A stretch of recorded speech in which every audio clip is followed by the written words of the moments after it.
छत्तीसगढ़ में रहते हुए समुद्र का नाम आते ही ज्यादातर लोग सोचते हैं कि ये हमारी समस्या नहीं है। यहाँ न तो समुद्र है, न ज्वार भाटा, न तटवर्ती तूफान।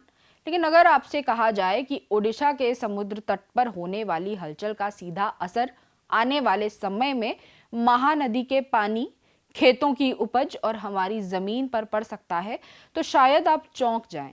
यही चौंकाने वाली बात नेचर जैसी प्रतिष्ठित वैज्ञानिक पत्रिका के एक नए शोध में सामने आई है।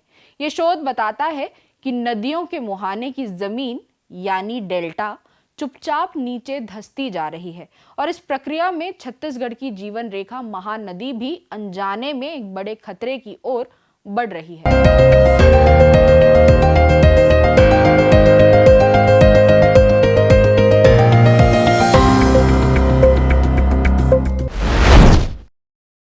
जरूरी बात में आपका स्वागत है। नेचर पत्रिका में नदियों को लेकर जो नया शोध छपा है, उसे अगर सीधे सीधे कहा जाए तो ये एक तरह की चेतावनी है। कोई बहुत दूर की भविष्य की बात नहीं, बल्कि अभी हमारे सामने खड़ी समस्या की घंटी है।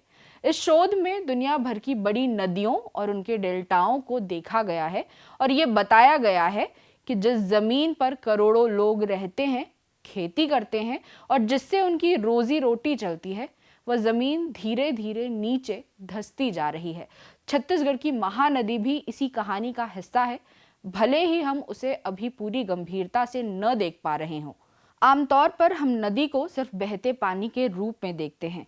गर्मी में पानी कम हुआ तो चिंता, बरसात में बाढ़ आई तो हंगामा।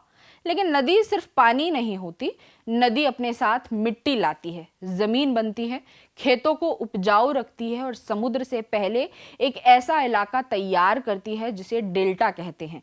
यही डेल्टा असली में नदी की सबसे बड़ी देन होती है। ओडिशा का तटीय इलाका जहां महानदी समुद्र में मिलती है, उसी डेल्टा पर टिका है। वहां की खेती, मछली पालन, गांव कस्बे सब उसी जमीन पर खड़े हैं। नेचर के इस शोध में वैज्ञानिकों ने उपग्रहों से नाप कर ये देखा कि दुनिया के बड़े बड़े डेल्टा नीचे की तरफ धंस रहे हैं। मतलब जमीन हर साल कुछ मिलीमीटर या सेंटीमीटर बैठती जा रही है। सुनने में ये बहुत छोटा आंकड़ा लगता है, लेकिन असल में ये बहुत खतरनाक है, क्योंकि जमीन नीचे जा रही है और समुद्र का पानी ऊपर आ रहा है। दोनों मिलकर बाढ़, खारे पानी और जमीन के खत्म होने का रास्ता खोल रहे हैं। अब इसे छत्तीसगढ़ और महानदी से जोड़कर समझिए। महानदी का पानी छत्तीसगढ़ की खेती, बिजली, उद्योग और पीने के पानी का बड़ा आधार है। इसी नदी पर बड़े बड़े बांध बने हैं, नहरें निकाली गई हैं, पानी रोका और मोड़ा गया है। इसका सीधा असर नीचे की ओर जाता है, यानी डेल्टा तक।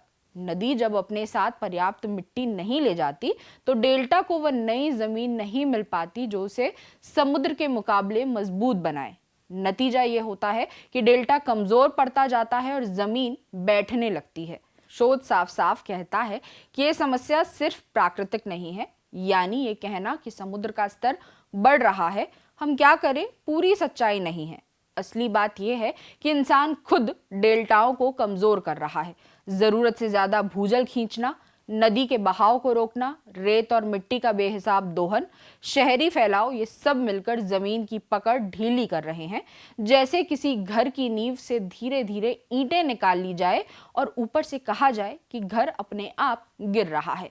महानदी के संदर्भ में चेतावनी इसलिए और गंभीर हो जाती है क्योंकि छत्तीसगढ़ आमतौर पर खुद को तटीय राज्य नहीं मानता। यहाँ समुद्र नहीं है, इसलिए हमें लगता है कि समुद्र से जुड़ी समस्याएं हमारी नहीं है। लेकिन नदी की प्रकृति ऐसी नहीं होती।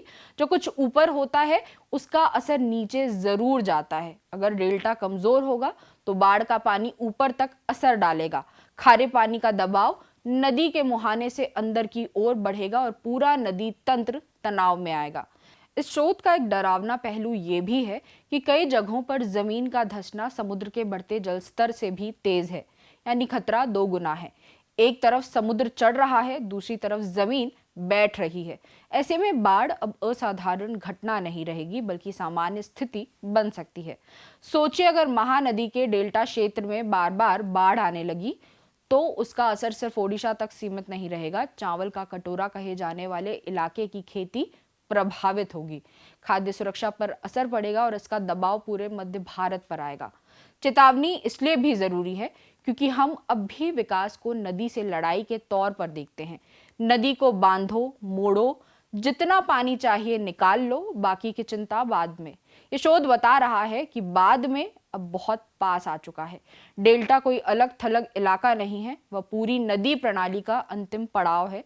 अगर वहां जमीन डूबेगी तो समझिए पूरी नदी बीमार है। महानदी के साथ एक और खतरा जुड़ा है, भूजल का अंधाधुंध इस्तेमाल। खेती, उद्योग और शहरों के लिए जमीन के नीचे से पानी निकाला जा रहा है। इससे जमीन के अंदर खाली जगह बनती है और वही जमीन को बैठने पर मजबूर करती है। ये प्रक्रिया बहुत धीमी होती है, इसलिए हमें इसका एहसास नहीं होता, लेकिन जब असर सामने आता है तब तक हालात हाथ से निकल चुके होते हैं। इस शोध को सिर्फ वैज्ञानिक रिपोर्ट समझकर नजरअंदाज करना भारी भूल होगी। ये एक तरह से आईना है जिसमें हम अपने भविष्य की झलक देख सकते हैं। अगर अभी भी नदी को सिर्फ संसाधन मानकर निचोड़ा गया तो आने वाले सालों में न सिर्फ डेल्टा बल्कि पूरी नदी सभ्यता खतरे में पड़ सकती है। छत्तीसगढ़ की पहचान उसकी नदियों से है। महानदी, शिवनाथ, इंद्रावती। अगर महानदी की रीढ़ कमजोर होगी तो उसका असर पूरे राज्य की आर्थिक और सामाजिक संरचना पर पड़ेगा। चेतावनी का मतलब डर फैलाना नहीं है, बल्कि समय रहते संभलने का मौका देना है। इस शोध से साफ संकेत मिलता है कि नदियों को थोड़ा सांस देने की जरूरत है। उन्हें अपनी मिट्टी ले जाने दी जाए, उनके बहाव को पूरी तरह जकड़ा न जाए। भूजल के इस्तेमाल पर सख्ती हो और विकास के नाम पर नदी तंत्र को खोखला न किया जाए, वरना वह दिन दूर नहीं जब हम ये पूछते फिरेंगे कि जमीन आखिर हमारे पैरों के नीचे से गायब कैसे हो गई। नेचर का ये शोध कहता है कि डेल्टा का धंसना कोई दूर की वैज्ञानिक अवधारणा नहीं है, बल्कि रोजमर्रा के फैसलों का नतीजा है। महानदी आज भी बह रही है, शांत दिखती है, लेकिन उसके नीचे और उसके आखिरी छोर पर बहुत कुछ बदल रहा है। सवाल सिर्फ इतना है कि क्या हम इस चेतावनी को अभी सुनेंगे या तब जब बहुत देर हो चुकी होगी।